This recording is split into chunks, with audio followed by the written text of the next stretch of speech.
Dicas, informações e sua dúvida sobre saúde respondida aqui na Aranãs. Plantão Médico com o Dr. Pedro Pimenta. Muito boa tarde a todos. Hoje nós resolvemos fazer um programa sobre enxaqueca. Como que o consultório está cheio de pacientes com dor de cabeça, né? A dor de cabeça é muito frequente na clínica médica, né? E a enxaqueca é talvez o tipo de dor de cabeça mais frequente no consultório, né? Pacientes que passam dores terríveis, impedindo o trabalho, você entendeu? Causando ansiedade, angústia, tensão, e por causa de uma dor de cabeça. Então, vou falar um pouco sobre dor de cabeça, vou falar especificamente sobre a enxaqueca. A dor de cabeça a gente sabe que é comum, como eu estou dizendo aqui, como eu disse no princípio, e requer avaliação de emergência quando for debilitante ou estiver associada a déficit neurológico. Então, se o paciente chegar no consultório com a dor de cabeça e, por exemplo, sofrer uma paralisia de um lado do corpo, né? Ou então que tem entortado a boca, não está conseguindo falar, tem um problema debilitante qualquer ou tem um déficit neurológico, evidentemente que a gente tem que ficar preocupado. Não é só pensar que vai ser um enxaqueca ou uma dor de cabeça simples. Pode ser que estejamos diante de um AVC, diante de uma hemorragia subaracnoide. Evidentemente que o médico vai saber fazer essa avaliação. Então, a dor de cabeça que deixa déficit, né, motor, por exemplo, no corpo, né, o funcional, é preciso de uma avaliação melhor. Agora, a enxaqueca, ela se caracteriza pelo aparecimento de crise de dor de cabeça recorrente. A pessoa tem uma crise, outra semana tem outra crise, e assim vai. Em geral, essa dor é pulsátil, ela fica batendo, pulsando, e pode ser precedida de aura, algumas vezes. A aura é aquela sensação de ver as coisas brilhantes na visão antes da dor, uns brilhos, chamados escotomas visuais, ver aqueles parecendo os vagalumes piscando, e depois vem a dor de cabeça forte. Isso chama aura. Então, a dor vem, aí vem a náusea, né, enjoo, vômito, a pessoa não consegue ficar perto de barulho, não consegue ficar perto de luminosidade excessiva, que é a fotofobia. Então, a dor de cabeça clássica de enxaqueca é uma dor que vem forte, latejante, com fotofobia, a pessoa não consegue ficar perto de luminosidade, também não consegue ficar perto de barulho, seguida de enjoo e vômito. Isso é o clássico. Mas tem muita enxaqueca que não vem dessa forma. Às vezes vem como uma dor um pouco parecida com as dores de cabeça habituais, né? Alguns sintomas podem surgir horas ou dias antes da dor de cabeça. Quem tem enxaqueca sabe.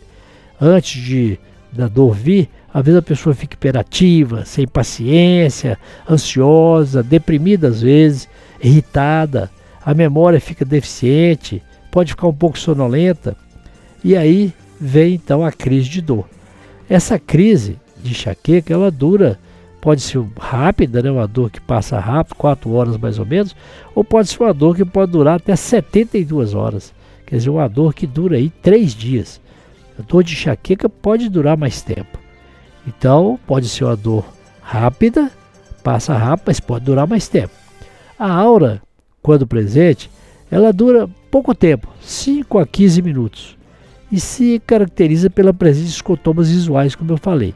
Aqueles brilhos da vista, parecendo os vagalumes piscando, as luminosidades, você entendeu? Então, isso é a aura. E ela é rápida, ela dura pouco tempo, 5 a 15 minutos. Depois da aura vem a dor de cabeça. Isso na enxaqueca clássica, típica, né? Existem fatores que podem desencadear a enxaqueca. E nós sabemos que são muitos. Por exemplo, o estresse. Uma pessoa angustiada, estressada, tem muito mais possibilidade de ter uma crise de enxaqueca com mais frequência. A fome. A pessoa passou de hora de comer, muitas horas, às vezes, isso também pode predispor a fadiga, né? Não dorme direito, ficou ali com a fadiga, seja no trabalho, um dia muito ensolarado, muito quente, sudorese profusa, a privação do sono, né? Não dormiu bem, ou às vezes até o excesso de sono, né? Exercício físico, também pode, o exercício físico vigoroso. A luz intensa, luminosidade muito alta, pode predispor enxaqueca. O uso de álcool pode predispor. O álcool é um vasodilatador, né? E a gente sabe que ele pode predispor a enxaqueca. A menstruação, nós sabemos, e tem mulheres que quando menstruam, elas ficam mais sensíveis e a enxaqueca pode se instalar. Anticoncepcionais, tanto é que quem tem enxaqueca, a gente de certa maneira, quando tira anticoncepcional, costuma até melhorar, né? Esses anticoncepcionais orais. Certos alimentos, tem pessoa que tem enxaqueca com queijo, chocolate, vinho, né? A enxaqueca é mais comum no sexo feminino, muito mais comum na mulher, ocorrendo o primeiro episódio em geral antes dos 30 anos de idade. Então ocorre mais precocemente. A causa exata da enxaqueca ela ainda permanece um pouco obscura, né? Sabe-se que na crise de enxaqueca o fluxo sanguíneo está diminuído na fase de aura. Quer dizer, quando a pessoa tem aquela aura, está vendo aqueles vagalumes na vista, aqueles brilhos, ali o fluxo sanguíneo diminui naquela região, né? A dor que se segue à aura admite que seja decorrente de vasodilatação dos vasos intracranianos. Então, primeiro, há uma vasoconstrição, os vasos diminuem de tamanho no momento da aura, e depois há uma vasodilatação. E eles começam a fazer aquela pulsação, por isso que ela é pulsátil. Os vasos se dilatam, né? Essa vasodilatação dá aquela sensação de uma dor de cabeça pulsátil. Bom, quando a gente tem dúvida a respeito do diagnóstico, tem que fazer uma tomografia, né? Se você tem dúvida se aquilo é uma hemorragia subaracnoide que está começando, ou então é um AVC, evidentemente que você pode fazer uma tomografia e outros exames, mas de um modo geral não há necessidade. A gente dispensa esse exame quando o quadro for típico. Se o quadro for tipo característico, não há necessidade de sair fazendo tomografia, né? Entretanto, em um paciente com história de crises com frequência cada vez maior, cada dia está tendo uma crise mais frequente, quase todo dia, a dor unilateral fixa, sinais focais duradouros, a investigação se impõe para afastar outras doenças potencialmente graves, né? Se a pessoa está tendo uma crise, tem sinais focais, começa a adormecer, né? Ficar adormecendo uma parte do corpo, ou começa a perder a voz, ou falar com dificuldade, evidentemente que isso aí tem que ser investigado, né? Não é uma enxaqueca clássica, é preciso estudar, fazer um exame neurológico bem feito e quem sabe fazer uma tomografia, uma angiotomografia, o que for necessário diante do quadro clínico, né? O tratamento da enxaqueca, ele inicia com adequada explicação aos pacientes da natureza benigna da doença. Porque às vezes a pessoa chega com uma dor de cabeça, ela pensa logo em derrame, né? Está tendo um derrame, um AVC, etc. E a gente, se for enxaqueca mesmo, a gente tem que explicar para o paciente que aquilo é coisa simples, é coisa benigna, que tem tratamento adequado, né? E é lógico que isso, uma boa relação médico-paciente, muitas vezes você consegue até fazer o paciente melhorar sem precisar de usar remédios potentes. Por quê?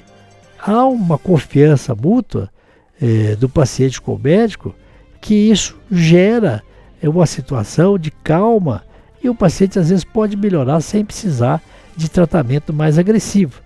Então a relação médico-paciente é fundamental em todo o sentido, mas aqui de uma forma especial.